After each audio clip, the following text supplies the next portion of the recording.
Halo guys, kembali lagi dengan gue Kuro guys. Seperti biasa di sini mari kita breakdown episode terbaru anime Kage no Chichiroku-san ni Narita Kote atau episode 19-nya. Dan sekalian gue akan jelasin di sini mana aja yang akan skip dan juga berbeda dengan light novelnya. Oke, langsung aja kita masuk ke pembahasannya.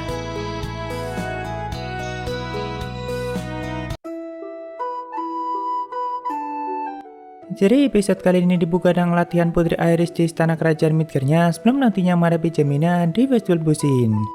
Saat itu kita juga ditunjukkan sedikit masa kecil Iris yang juga selalu menjalani latihan kerasnya. Bahkan di usianya yang masih sangat muda, dia sudah mampu mengalahkan pelatihnya sendiri dan membuat semua orang kagum dengannya termasuk Alexia kecil. Seiring berjalannya waktu, Iris muda semakin mendapatkan banyak penghargaan dan juga sudah pernah memenangkan Festival Busin saat dia masih menjabat sebagai ketua OSIS. Tapi semua prestasi yang dia dapatkan atau hal yang menonjol dari seorang Iris itu selalu berkaitan dengan bela diri atau seni bertarung dan juga pertarungan langsung. Makanya dia sampai dianggap sebagai kesatria terkuat di kerajaan Midgar dan menjadi simbol kesatria bagi kerajaan itu. Jadi intinya Iris punya bakat dalam hal kepemimpinan dan pertarungan, tapi dia sama sekali tidak punya bakat dalam bidang politik kerajaan dan Iris sangat menjadi kekurangannya itu. Jadi selama ini Iris hampir tidak pernah ikut campur dalam hal politik dan bahkan seringkali rela digunakan sebagai pion politik selama itu demi kebaikan kerajaan Midgar. Karena sosok Iris sangat dibanggakan oleh rakyatnya dan sangat mudah untuk mencari dukungan atau suara jika menggunakan namanya. Makanya dia fokusnya di pihak Ksatria dan selalu menjaga keamanan kerajaan Midgar dari bahaya apapun. Nah, cuma saat ini Midgar sedang dihadapkan dengan beberapa masalah yang juga berkaitan dengan politik kerajaan, terutama yang berkaitan dengan agama suci atau pihak gereja, lalu sekte Diabolos, Shadow Garden, dan juga kerajaan Oriana atau masalah Rosoriana. Di situ ada beberapa hal yang tidak mampu untuk Iris campuri dan butuh persetujuan dari banyak pihak termasuk Raja Midgar atau ayahnya sendiri.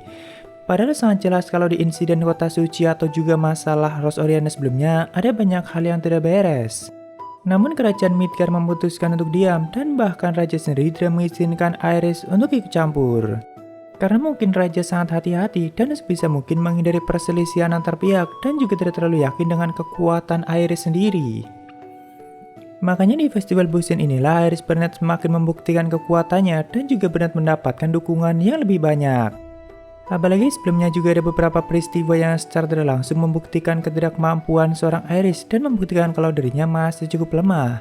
Salah satunya adalah pertemuan pertamanya dengan Alpha dan bahkan di pertemuan itu Alpha dengan mudahnya bisa melemparkan pedang Iris dan memaksanya untuk menjadi penonton. Ya, momen itu sangat membekas di ingatan Iris, karena kan selama ini Iris merasa menjadi yang paling terkuat di kerajaan itu dan merasa menjadi salah satu orang terkuat di dunia.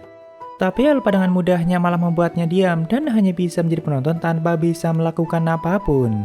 Jadi intinya di Festival Busin kali ini, Iris seperti punya kewajiban untuk menang dan bahkan tidak diberikan pilihan untuk kalah. Sebenarnya di light novelnya semua scene itu hanya dijelaskan secara singkat aja atau nggak sedetail di animenya. Tapi ternyata di animenya dijelaskan dengan sangat detail dan bahkan sempat ditunjukkan masa kecil Iris dan juga gimana perkembangannya. Mungkin hal itu untuk membuat momen kekalahan Iris semakin kelihatan menarik, jadi ibaratnya dinaikin setinggi-tingginya dulu baru dijatuhin sampai kena mental. Lalu scene pun berpindah karena Festival Busin yang saat itu sudah dimulai kembali. Cid yang duduk di bangku VIP sedang menikmati kopi yang dia campur dengan susu dan dia sudah mulai menikmati pelayanan yang disediakan di tempat itu. Sebelumnya kan Cid enggan berada di tempat itu karena terlalu mencolok bagi karakter sampingan sepertinya. Tapi sekarang udah bodo amat karena pelayanan yang disediakan sangat istimewa dan Cid bisa menikmatinya sambil bersantai sebelum pertandingan dimulai. Tak lama kemudian Putri Iris pun datang dan duduk di sampingnya. Karena saat itu Iris bilang tidak terlalu menyukai rasa pahit di kopi, jadi Cid memberinya saran untuk menyampurnya dengan susu untuk mengurangi rasa pahitnya dan ternyata Iris juga bisa menikmatinya. Tentu makanan dan minuman mewah yang disediakan di tempat itu juga kerajaan Midgar beli dari toko Mitsugoshi. Termasuk pelayanan mewah lainnya juga mereka menyewa jasanya dari Mitsugoshi. Makanya seorang Putri Iris saja masih awam tentang minuman kopi karena memang Mitsugoshi yang baru mempopulerkannya saat itu. Tak lama kemudian Beatrix yang sebelumnya sudah diundang oleh Iris akhirnya datang juga ke tempat itu. Walaupun awalnya para penjaga dan bangsawan yang melihatnya sempat akan mengusirnya dan tidak tahu kalau wanita itu adalah Beatrix sang dewi perang. Karena memang sudah 1 dekade lebih Beatrix tidak pernah menunjukkan dirinya dan gaya pakaiannya juga kelihatan biasa aja atau seperti wanita dari kalangan bawah. Tapi Iris langsung buru-buru untuk menjemputnya dan mempersilahkannya untuk duduk, dan setelah Beatrix membuka jubahnya, tentu semua orang langsung terpesona dengan wajah cantiknya. Cuma ya sebenarnya tujuan Beatrix datang ke tempat itu hanya ingin mencari keponakan elfnya yang sudah lama menghilang. Karena kan siapa tahu para bangsawan ada yang pernah melihatnya atau punya informasi tentang keberadaannya. Tentu sebagian dari kalian ada yang berpikir kenapa Iris tidak ingat dengan wajah Alpha, padahal kan Iris pernah melihatnya langsung dan wajah Beatrix juga sangat mirip dengan wajah Alpha. Jadi sebenarnya di novelnya setiap anggota Shadow Garden muncul itu selalu menggunakan topeng hitam mereka, dan tentu orang lain tidak akan bisa melihat wajah mereka dengan jelas. Cuma di animenya topeng hitam mereka dihilangkan dan nggak tahu alasannya buat apa. Justru yang pernah melihat langsung wajah Alpha tanpa menggunakan topeng itu adalah Rose dan Alexia pada saat di Santuari. Cuma kan kebetulan mereka berdua tidak ada di tempat ini. Di sini setelah Beatrix duduk, para bangsawan mulai mendekatinya dan seperti biasa mereka cuma basa-basi aja. Tapi mereka sempat bertanya dalam festival kali ini apakah ada petarung yang menarik perhatian Anda. Beatrix pun langsung menjawab Cid karena baginya Cid pasti akan menjadi sangat kuat. Tentu di sini Cid mulai panik dan tidak menyangka Beatrix akan menjawab seperti itu. Tapi untungnya semua orang tidak ada yang percaya dengan pendirian Beatrix dan hanya menganggap itu sebagai candaan. Ya, orang-orang kuat memang punya penglihatan yang sangat tajam dan mereka berdua punya levelnya sendiri. Lalu Shin pun berpindah ke ruang Raja Oriana yang saat itu sedang diberikan obat oleh Dom untuk terus mengendalikannya. Jadi obat yang digunakan Dom untuk membuat Raja menjadi seperti itu baunya sangat menyengat, dan Dom selalu menggunakan banyak pewangi untuk menutupi baunya itu. Makanya saat sampai di ruangan VIP, Beatrix langsung mengatakan sangat bau, dan itu membuat Dom langsung heboh dan juga berniat menangkapnya. Di sini Dom juga memikirkan banyak rencana untuk kedepannya jika sampai Rose Oriana tidak muncul dan menyerahkan dirinya. Tentu tujuan utama Dom dan Sekte adalah mendapatkan Rose yang menjadi kunci keberhasilan rencana mereka nantinya. Tapi jika Rose tidak muncul dan menyerahkan dirinya, maka Dom juga akan menggunakan Raja Oriana untuk membunuh Raja Midgard dan bangsawan lainnya. Nah, hal itu tentu akan menimbulkan peperangan di antara dua kerajaan dan membuat Oriana semakin hancur. Tapi Sekte Diabolos juga sudah menyiapkan pion lain untuk menggantikan Raja Oriana nantinya dan menguasai kerajaan itu. Di sini Dom juga masih meyakini kalau Gemina itu berasal dari dunia bawah atau dunianya tempat para penjahat, pembunuh, dan kriminal kelas atas lainnya. Soalnya Dom juga salah satu orang yang berasal dari sana, dan sejauh ini Dom masih tetap belum bisa menemukan asal-usul mengenai Gemina. Oh ya, mengenai bau Raja Oriana sebenarnya, Iris juga bisa menciumnya, tapi kan dia tidak berani untuk mengatakannya langsung seperti Beatrix. Kalau Beatrix yang sangat polos dan tidak peduli mau orang itu bangsawan kelas atas atau bahkan raja sekalipun. Namun dalam hati saat itu Dom sempat mengatakan kalau Beatrix adalah orang yang berhasil membangkitkan kekuatannya atau berhasil menyembuhkan kerasukannya sendiri. Sebenarnya di lainnya hal itu nggak dijelaskan di scene ini, tapi sama animenya hal itu langsung dikonfirmasi. Jadi seperti yang kalian tahu kalau semua kerasukan itu merupakan keturunan pahlawan, termasuk semua anggota Shadow Garden juga merupakan orang-orang kerasukan. Tapi kan semua anggota Shadow Garden menggunakan teknik khusus untuk menyembuhkan kerasukan dan gak ada yang sembuh sendiri atau membangkitkan kekuatannya sendiri. Namun ternyata Beatrix yang juga keturunan pahlawan dan bukan anggota Shadow Garden bisa membangkitkan kekuatannya sendiri. Berarti di masa lalu sebelum adanya Shadow Garden memang ada beberapa keturunan pahlawan yang mampu membangkitkan kekuatannya sendiri dan Beatrix adalah salah satu di antaranya.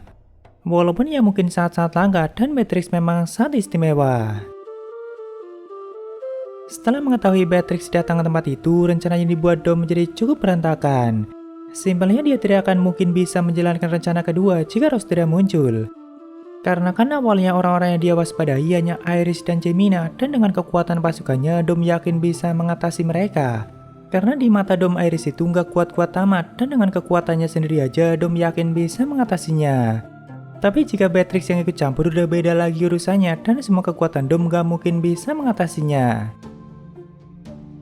Saat itu, saat pertandingan kelar masih berlangsung, tentu Cid pura-pura ke toilet dan menuju ke ruang tunggu untuk pertandingan Gemina. Begitu juga dengan Putri Iris yang disambut dengan sangat meriah. Kalau di novelnya sehingga hanya Dom saja yang melihat Cid pergi dari ruangan itu, tapi Beatrix juga sempat memperhatikannya. Cuma ya dari sudut pandang Dom, Cid hanyalah orang bodoh yang kebetulan lewat di depan matanya dan Dom sangat iri dengan orang-orang bodoh sepertinya. Lalu Shin pun berpindah ke tengah arena dan saat itu Gemini dan Iris sudah siap untuk bertanding.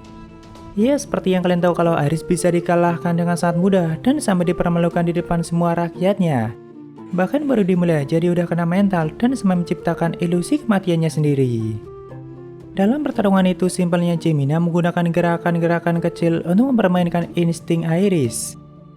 Jadi dari awal kan Iris sudah menganggap Gemina sebagai orang yang kuat dan dirinya akan bertarung dengan seluruh kekuatan dan langsung mengalahkannya tanpa memberinya kesempatan sedikit pun. Tentu dari awal Iris sangat fokus pada gerakan tubuh Gemina dan hal itu membuatnya sampai membayangkan kalau Gemina sudah mencabut pedang dari sarungnya. Jadi yang paling difokuskan Iris itu adalah gerakan tangan dan ujung pedang Gemina karena kan Iris menganggapnya Gemina sudah mencabut pedangnya. Nah, saat fokus dan insting Iris lagi di mode maksimalnya dan siap untuk menyerang, Gemina membuat gerakan kecil dan hal itu dipahami oleh insting Iris sebagai bahaya atau jika dirinya maju maka sudah pasti akan mati. Karena Gemina tahu Iris akan bergerak dan menyerang dari arah mana dan sebelum itu terjadi, Gemina memberikan sinyal dahulu dengan gerakan kecil di tubuhnya. Makanya setiap Iris berniat maju sedikit saja, instingnya langsung menghentikannya dan bahkan dirinya menciptakan ilusi kematiannya sendiri. Cuma ya tentu teknik itu hanya bisa dilakukan oleh orang sekuat cheat dan hanya bisa dilakukan pada orang kuat seperti Iris. Karena jika pada orang lemah atau insting bertarungnya nggak sekuat Iris, tidak akan memahami gerakan atau sinyal yang diberikan oleh Gemina. Saat itu Iris memutuskan untuk mengabaikan instingnya dan nekat untuk maju menyerang dengan kekuatan penuh. Dan di saat itulah Iris baru menyadari kalau dari awal Gemina sama sekali belum mencabut pedangnya.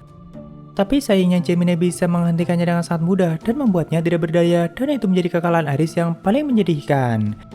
Tentu dia paham kekalahan itu akan langsung merusak mental rakyatnya dan membuat nama Iris yang dibanggakan akan langsung jatuh. Namun di novelnya di saat itu juga, Iris akhirnya menyadari ternyata ada level kekuatan yang tidak mungkin bisa dirinya jangkau. Dia seperti melihat kekuatan Gemina dan dirinya antara langit dan bumi, dan Iris paham tidak mungkin untuk menjangkaunya. Atau dengan kata lain, Iris akhirnya mengakui kalau dirinya sama sekali nggak bisa dianggap kuat dan masih ada orang yang jauh lebih kuat yaitu Gemina. Ya intinya saat itu Iris merasakan putus asa, kagum dan juga mengakui ketidakmampuannya. Tentu semua penonton yang melihatnya sampai terdiam dan bahkan raja sendiri memutuskan untuk pergi sambil menghela nafas. Mungkin dia sangat paham kalau putrinya selalu memaksakan diri dan selama ini terlalu sombong dengan kekuatannya. Sedangkan di luar arena saat itu Claire sedang berlarian untuk mencari adiknya dan juga Rosorine yang saat itu siap untuk menjalankan rencananya. Ternyata Beta dan anggota lainnya yang sengaja memberikan jalan untuk Rose dan mereka lah yang mengurus semua pasukan yang disiapkan oleh Dom. Walaupun di sini tuh hanya diperlihatkan di animenya saja, tapi mungkin seperti biasa hal itu untuk semakin melengkapi ceritanya. Jadi kan ternyata sebagian pasukan kuat yang disiapkan oleh Dom sudah dibantai oleh Beta dan anggota lainnya. Lalu kembali ke arena saat itu, Rose mulai berjalan mendekati ayahnya dan dia sempat mengatakan beberapa hal dan juga minta maaf sebelum akhirnya Rose membunuh ayahnya sendiri. Tentu itu adalah keputusan yang sangat berat bagi Rose Oriana, namun dirinya sudah membulatkan tekad dan akan tetap berjalan di jalan yang dia yakini. Sebelum terbunuh, ayahnya sempat memaafkannya dan itu adalah kata-kata yang keluar dari lubuk hati sang raja sendiri. Karena Rose berpikir jika raja tetap dibiarkan seperti itu, dia hanya akan terus digunakan sebagai boneka dan kerajaan Oriana akan semakin mengalami kehancuran. Jadi yang mending akhiri saja penderitaannya dan Rose rela mengakhirinya dengan tangannya sendiri.